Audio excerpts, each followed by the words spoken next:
सिद्दीपेट जिले के पुत्तिरेड्डीपल्ली गांव का एक 21 साला फौजी जवान पंजाब के भटिंडा के करीब लापता हो गया जब वो 7 दिसंबर को फरीदकोट में ड्यूटी के लिए रिपोर्ट करने के लिए जा रहा था। पंजाब पुलिस लापता जवान को तलाश करने की कोशिश कर रही है।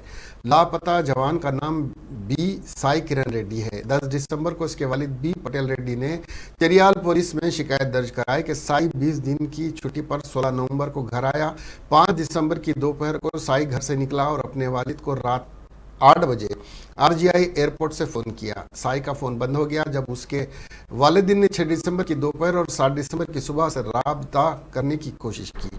एक आर्मी कैप्टन ने साई के वालिद को फरीदकोट से फोन किया और बताया कि साई ने ड्यूटी पर रिपोर्ट नहीं की है। जब फौज के एहलकारों ने आईजीआई एयरपोर्ट की सिक्योरिटी से तस्दीक की तो उन्हें सीसीटीवी फुटेज से मालूम हुआ कि साई 6 दिसंबर की रात एयरपोर्ट से निकले थे।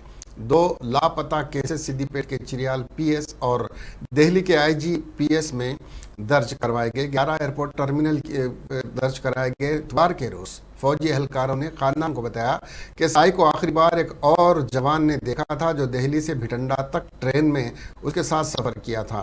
पंजाब पुलिस उसे तलाश कर रही है और चिरियाल पुलिस एफआईआर को आईजीआई एयरपोर्ट पीएस को मुंतकिल करेगी।